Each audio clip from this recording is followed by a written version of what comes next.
মানুষের জন্য কাজ করতে চাই, নারীদের জন্য কাজ করতে চাই। ছাত্রদলের আরও মূল্যায়িত হওয়ার বাকি আছে। আমি অবশ্যই মনে করি ছাত্রদলকে মূল্যায়ন করা হয়েছে। দেশবাসীর উদ্দেশ্যে বলতে চাই, আমরা এসেছিলাম এখানে শ্রদ্ধা জানাতে শহীদ রাষ্ট্রপতি জিয়াউর রহমান এবং মাটি ও মানুষের নেত্রী দেশনেত্রী বেগম খালেদা জিয়ার প্রতি।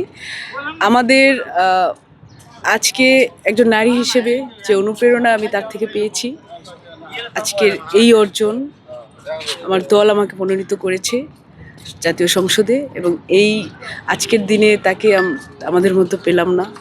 আমার দীর্ঘ রাজনৈতিক সংগ্রাম কেটেছে তার নামে রাজনীতি করে।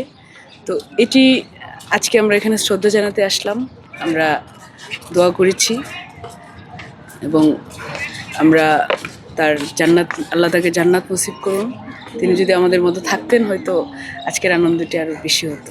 আজকের এই যত ধরনের শেমিং এবং যে যাই করেছে কেন করে থাকুক না কেন, আজকের এই জাতীয় সংসদে মনোনীত করা আমার দল আমাকে সম্মান দিয়েছে।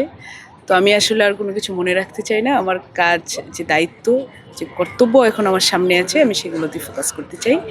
মানুষের জন্য কাজ করতে চাই, নারীদের জন্য কাজ করতে চাই। ছাত্রদলের আরও মূল্যায়িত হওয়ার বাকি আছে।